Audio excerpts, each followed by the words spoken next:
Ramakrishna mission या भारत सेवाश्रम संघ, ये दोनों भारत की प्रतिष्ठित धार्मिक और आध्यात्मिक संस्था है। इनके द्वारा जो कार्य किया गया है, रामकृष्ण मिशन स्वामी विवेकानंद के आदर्शों पर चल करके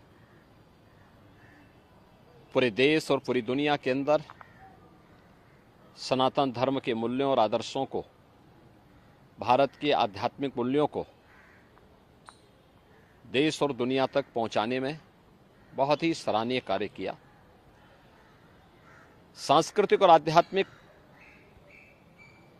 मूल्यों की स्थापना के साथ साथ सेवा के क्षेत्र में भी रामकृष्ण मिशन का बहुत सराहनीय योगदान है। ऐसे ही भारत सेवाश्रम संघ या भारत का सनातन हिंदू धर्म का एक प्रखर आध्यात्मिक और सांस्कृतिक संस्था है। स्वामी प्रणवानंद जी के मूल्यों और आदर्शों को लेकर के भारत सेवाश्रम संघ में देश और दुनिया में भारत की सनातन धर्म के मूल्यों और आदर्शों के लिए बहुत ही सराहनीय कार्य किया। सेवा के विभिन्न प्रकार के प्रकल्पों को भी दुनिया के अंदर ये संस्था लेके चलती है। लेकिन जैसा इंडी गठबंधन है, कांग्रेस और उसके सहयोगी दल टीएमसी हो, समाजवादी पार्टी हो या आरजेडी हो या आम आदमी पार्टी हो, जैसे इनकी प्रवृत्ति है, इन लोगों की पूरी राजनीति हिंदू विरोध पर आधारित है। सनातन धर्म का विरोध करना, भारत के मूल्यों और आदर्शों का विरोध करना। तो स्वाभाविक रूप से जो इनकी नींव है उसके अनुरूप ही ये कार्रवाई और ये कदम और इस प्रकार के बयान टीएमसी जैसे राजनीतिक दल ले रहे हैं। ये इनकी हार की बौखलाहट को प्रदर्शित करता है।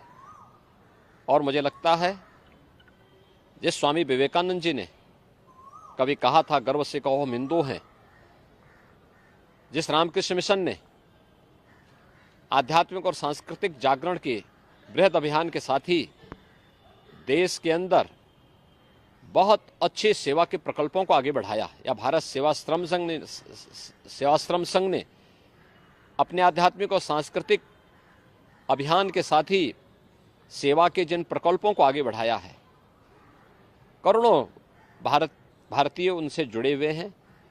और मुझे लगता है कि कांग्रेस और इंडी गठबंधन को, टीएमसी जैसे दलों को ये लोग मुंहतोड़ जवाब देंगे। उनके श्रद्धालुजन, उनके भक्तगण, उनके अनुयायीगण इनको मुंहतोड़ जवाब देंगे।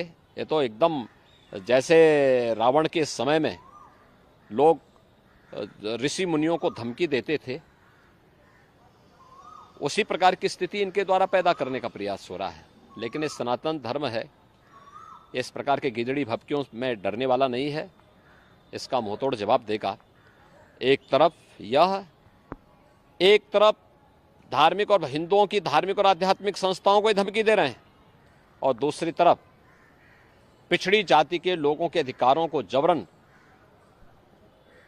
बंदर बांट करने का काम टीएमसी सरकार ने वेस्ट बंगाल के अंदर सन 2010 में 118 मुस्लिम जातियों को ओबीसी में शामिल करके ओबीसी के आरक्षण पर एक प्रकार की सेंधमारी की थी। पिछले 14 वर्षों में लाखों पिछड़ी जाति के लोग इन सुविधाओं से वंचित हुए होंगे।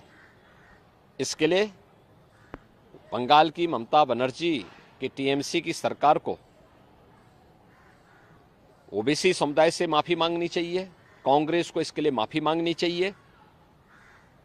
जिन युवाओं के और जिन नागरिकों के अधिकार इन्होंने लेकर के जबरन यह कृत्य किया है, वह किसी भी स्थिति में वह स्वीकार्य योग्य नहीं है। दूसरा, यह बाबा साहब भीमराव अंबेडकर की भावना के विपरीत है। वे भारत के संविधान के शिल्पी हैं, और बाबा साहब भीमराव अंबेडकर ने कहा था कि धर्म के आधार पर आरक्षण नहीं हो सकता। ये धर्म के आधार पर आरक्षण देकर के पुनः भारत के विभाजन की आधारशिला तय करने की एक षड्यंत्र का हिस्सा है। माननीय उच्च न्यायालय कोलकाता ने जो निर्णय लिया है अत्यंत सराहनीय है, अभिनंदनीय है। टीएमसी और इंडी गठबंधन, कांग्रेस समेत इंडी गठबंधन के सभी दलों के मुंह पर एक जोरदार तमाचा है। महाराज जी, क्या लगता है कि पश्चिम बंगाल की सरकार सनातन आस्था के प्रति संवेदनशील नहीं है, जानबूझ के रवैया अपना रही? क्योंकि अभी एक हफ्ते पहले वहां पे जलपाईगुड़ी में रामकृष्ण मिशन के आश्रम पे हमला हुआ, इसके पहले रामनवमी देखिए ये कांग्रेस या उनके सहयोगी जो भी दल हैं, उत्तर प्रदेश में समाजवादी पार्टी, बिहार में आरजेडी, बंगाल में टीएमसी या अन्य जितने भी ऐसे दल हैं, इनकी पूरी राजनीति हिंदू विरोध पर आधारित है। इनके लिए देश की तुलना में सत्ता महत्वपूर्ण है। देश की कीमत पर ये सत्ता चाहते हैं और मुझे लगता है कोई भारतीय इसको स्वीकार नहीं करेगा।